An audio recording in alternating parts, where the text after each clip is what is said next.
The channel. My name is the one and many, and in today's video we will be talking about the Type 57 Mecha.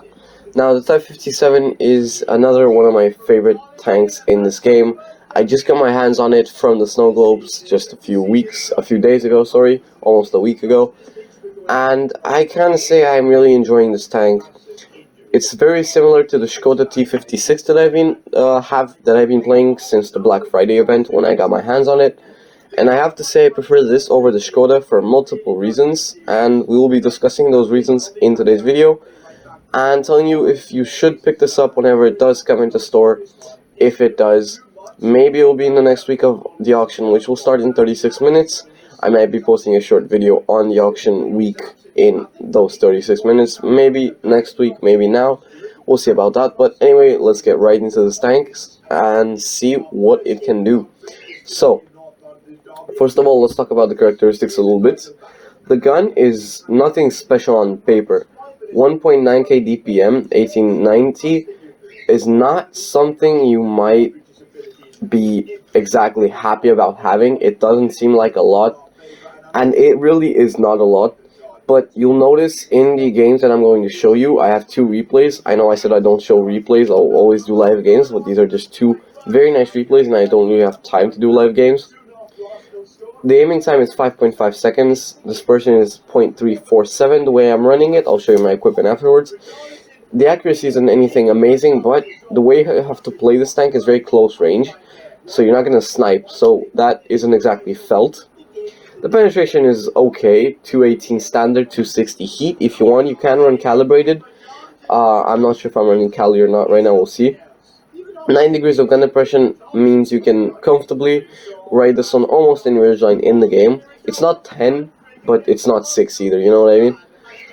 The turret is very strong. It doesn't have almost any weak points. Let's take a look. This hatch can be penned, but if you're using your 9 degrees of gun depression, you will not be able to hit that hatch.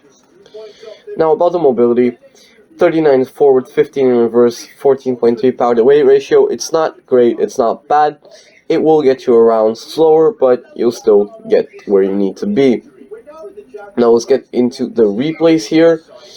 We are going to take a look at two different replays. One is on Dynasty's Pearl. This was probably one of my favorite games in this tank that I've played. Well, let's skip a little bit of the replay until the game actually starts. Yeah, right here. So, the main thing that you need to know about this tank is it racks up damage easily, but also, watch. Yeah, the HE on this tank. Use it when you can. Use the HE as often as you can because you have 570 HE alpha. You need to use it. And also you can trade in this tank quite easily. As you can see, I'm not scared of picking this IS-3 because I saw him just shoot earlier. But you can trade because he has 400 alpha and you have 430. IS-3 shot again. We're going to try and get shot into this T26, but we can't, so we know the IS-3 shot. So we're going to peek him and take a shot at him again. 474, very nice roll. We're taking a few shots from the IS-3 and the T23, but we have plenty of hit points at 2016, meaning we can easily tank these shells and not worry about it. Another 414, a bit of a low roll, but that's fine. Here we go, bouncing the IS-3. As you can see, the upper plate of this tank is very strong. We're just going to pause the replay here a little bit. I want to show you. So the upper plate of this tank is very strong here. As long as you can hide this huge lower plate, I might add, you are not going to be penned. Like in this position, if I would have like maybe been like here behind the ridgeline, nothing could have penned me, trust me. I tried to load an HE on this Lanson, but I just decided shooting an AP was better in case I missed. Doing 381, very much of a low roll, but you know, not bad. We're at 2276 damage, already a pretty respectable amount for a tier 8, but the game is not over just yet. We pick up the kill on this Tiger, making sure he doesn't do any more damage to my team. 2600 damage, and this would already be a very good game for tier 8, but again, the game does not end here. I'm thinking about putting a shell into this guy, trying to finish him off, and I barely managed to put a full damage shell to a 480 damage. And now I could either go for the Lance and see, but I see half of my team is going for him. And I want some more damage because this game is not over. So I decided to go over towards that IS-3 CS52. I'm at 3,125 damage. I can still put some more shells towards the enemy team. IS-3 Bear managed to clear the Tiger 1, but he's going to fall sooner or later. I'm going to try and go save him from the CS52. CS52 misses. And yeah, there we go. IS-3 finishes him off. And now we try to bounce here, but the sides aren't exactly amazing. They're pretty good, but it's not something you could be proud of. And now you see face hugging, unless he has really high heat pen, he can't pen you because of the upper plate being so angled. And there we go, 3680 damage, 3680 damage.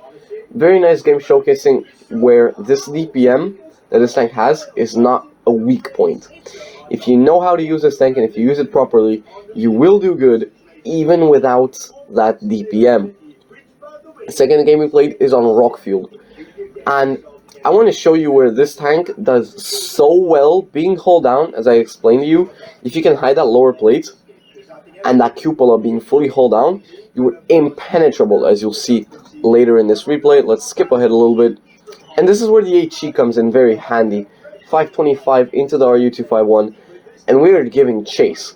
We want to get another HE into him, and I really do not know why he stopped right here. Maybe he didn't know I have such a quick reload or something, but we slap another shot into him for 597, and with 2 shells we're already at 1,125, and that was dealt in like 13 seconds. Also, this shell right here, this is a very lucky shell.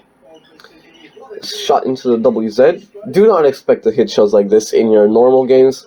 Maybe once every like 10 shots or something you will hit a shot like that, but do not expect to hit them very often. This was just me being very lucky. So now I'm taking a look where that Luva is. I'm not sure what he's doing at the back camping. He will be camping for like 90% of the game. But here we're going to try and put a shot towards the T-43, and as I said, this tank does not have the most accurate gun, but if you play close range, not like I was doing there, you'll do fairly well. But as you can see, RNG is still a factor. I hit the shot on the WZ, but I didn't on the T-43. Putting a shell into the Chise, setting him on fire. 600 damage as he didn't set the fire out. He didn't put it out quickly enough. And here's where that armor really shows. The Scepter tries to put a shell into me, but he just cannot penetrate me. I unfortunately also bounced him, but as you can see, as long as you hide that cupola, even with heat, he cannot pen you, or APCR, or whatever kind of ammunition he has. The turret is that strong. I tried to put some HE into him, but it didn't work, so I just shot an AP for 447, and I'm really debating what to do right now.